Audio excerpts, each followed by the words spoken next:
लेकिन ये भी कहा जाता है there are no free lunches in politics, और अगर आप समर्थन दे रहे हैं और 39 सांसद अगर आपके हैं तो आप बदले में जरूर सरकार से कुछ ना कुछ चाहेंगे। और आपके जो दोस्त या दुश्मन प्राइवेटली ये भी बात कहते हैं कि अमर सिंह के मन में इच्छा है कि वो एक बार इस देश का गृह मंत्री बने। इससे बड़ा झूठ कुछ नहीं हो सकता।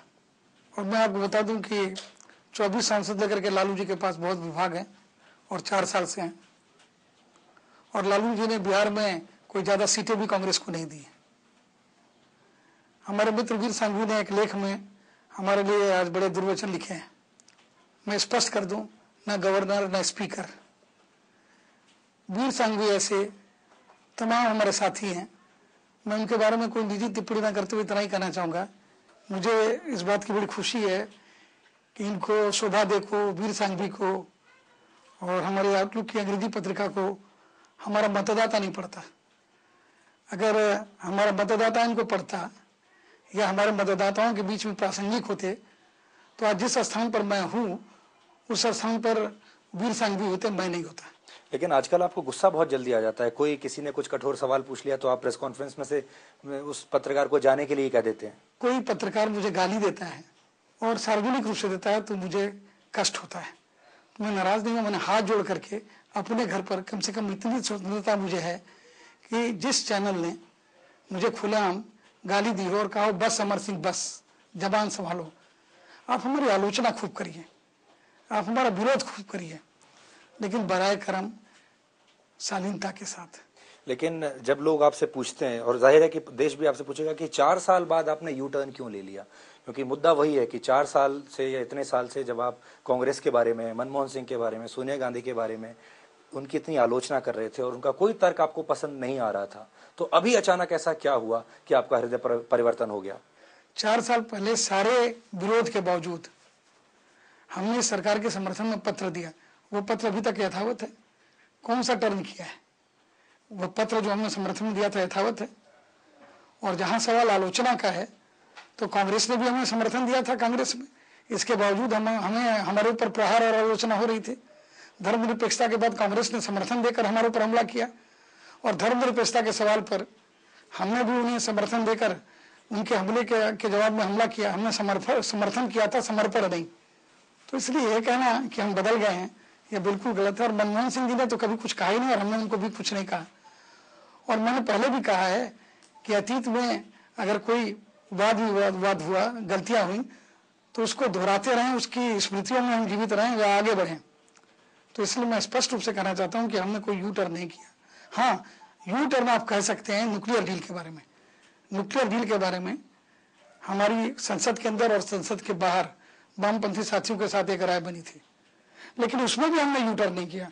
उसमें हमने सदैव कहा कि सरकार ने हमें कभी बुलाया नहीं, सरकारी पक्ष में पता नहीं, सरकारी पक्ष अगर हमें बताया जाए, हमें समझ में आएगा तो हम इस पर पुनर्विचार करेंगे। क्योंकि कलाम साहब से आपने कंसल्ट किया, अब जाकर कंसल्ट किया, अगर यही चीज आप कलाम साहब से 1 साल पहले पूछते तो हो सकता है यही फैसला आप 1 साल पहले कर चुके होते। मुझे कोई बताता तो काफे करूं सिंगार पिया मुर बाउर, अगर मुझसे कोई पूछे तो 3 तारीख को यूएनपीए की मीटिंग हुई है और 2 तारीख को राष्ट्रीय सुरक्षा सलाहकार नारायण का संदेश आया है। आप देखिए, मैं कब से कर रहा हूं, मुझे बुलाओ, मुझसे बात करो, मुझे बताओ क्या है। आप कहते हैं देश हित का है। जब उनकी सरकार को बनाने वाले और चलाने वाले वामपंथी साथियों ने विरोध कर दिया, सहयोगी दलों ने कहा कि करार नहीं सरकार, जब एक विवाद हो गया, डीएमके हो या शरद पवार, सबने कहा करार नहीं सरकार, उन परिस्थितियों में, उस विवाद की स्थिति में 2 तारीख को, इस महीने की 2 तारीख को पहली बार सरकार ने मुझे, नारायण जी ने हमसे बात की, हम राम गोपाल जी गए और वहां पर जाने से पहले जसवंत सिंह जी यहाँ पर आए थे।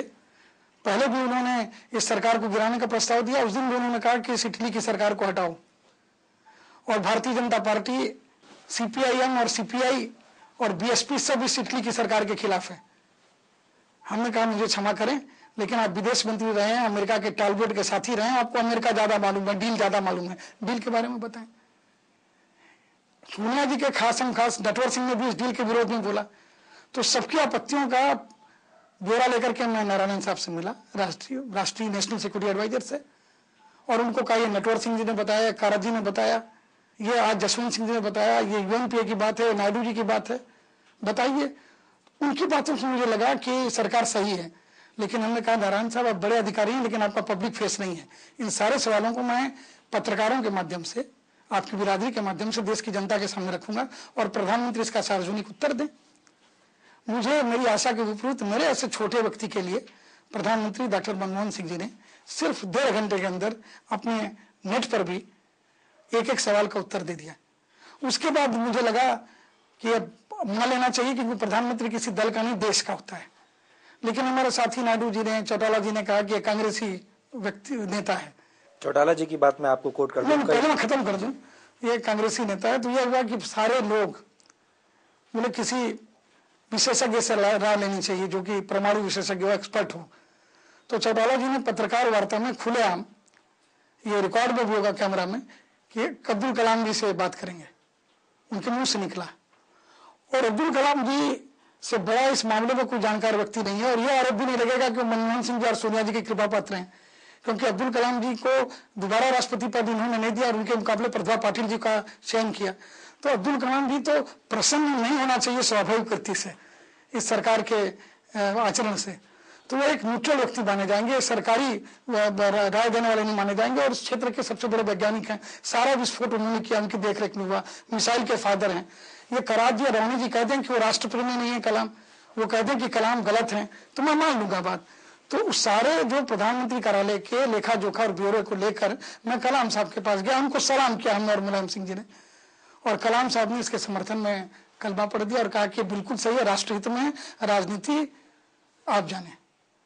और कलाम साहब के कहने के बाद इससे जल्दी हम क्या करते, 2 तारीख को जन नारायण ने बुलाया और 3 तारीख को हमने बैठक बुलाई और 3 तारीख को शाम को ठीक 6 बजे हम कलाम साहब से मिले। 7 बजे हमने सोनिया जी और मनमोहन सिंह जी को कलाम साहब के निर्णय से अवगत करा दिया और दूसरे दिन 11:30 बजे प्रधानमंत्री से, 12:30 बजे सोनिया जी से समय कर लिया।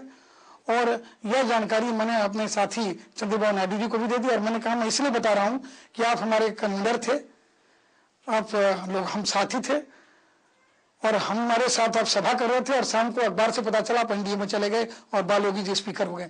तो मैं नहीं चाहता कि आप अखबार में पढ़ें नायडू साहब हम कल प्रधानमंत्री और सोनिया जी के यहाँ जा रहे हैं और हम बसपा के साथ और भाजपा के साथ, बहुजन समाज पार्टी और भारतीय जनता पार्टी के साथ नहीं जा सकते। हम जसवंत सिंह जी के पहले प्रस्ताव को भी खारिज कर चुके हैं। रविशंकर प्रसाद ऐसे नेता, उन्होंने पता नहीं क्या क्या मुझे कहा। प्रकाश जावड़ेकर जैसे भारतीय जनता पार्टी के नेता, पता नहीं हमें क्या क्या हमारी लानत मलामत की। लेकिन मैं आपके माध्यम से सुधीर जी, मैं धन्यवाद देना चाहूंगा अपने बड़े भाई जसवंत सिंह जी को। वो क्षत्रिय हैं, रघुकुल रीति सदा चली आई, प्राण जाए पर वचन न जाई। अडवाणी जी जब अवसरवाद, थिएटर ऑफ एब्सर्ड की बात करते हुए समाजवादी पार्टी की आलोचना प्रत्यालोचना कर रहे थे तो अडवाणी जी के मुंह को छोटा कर दिया जसवंत सिंह जी ने। उन्होंने कहा अमर सिंह जी के सत्य वचन हैं, बीजेपी इस सरकार को गिराना चाहती थी और बीजेपी के कहने पर हम इस सरकार को गिराने का प्रयत्न किए थे। दूसरी बार भी अमर सिंह जी क्या गए थे ट्रोल लेने कि माहौल कैसा है और इस सरकार को गिराने का और अडवाणी जी को जल्दी जल्दी प्रधानमंत्री बनाने का काम कैसे किया जा सकता है। कहते हैं बुरे वक्त में पुराने दोस्त भी साथ छोड़कर चले जाते हैं और इस बात की सबसे ज्यादा चुभन अमर सिंह से ज्यादा किसे हो सकती है, क्योंकि उनके भी ऐसे बहुत सारे दोस्त हैं जो कि बुरे वक्त में उन्हें छोड़कर चले गए, जो कि अपने आप को अमर सिंह का दोस्त कहते थे, अपने आप को अमर सिंह का भाई बताते थे। कौन से हैं वो दोस्त जो बेवफा निकले, इसके बारे में सीधा सवाल पूछेंगे अमर सिंह से छोटे से ब्रेक के बाद।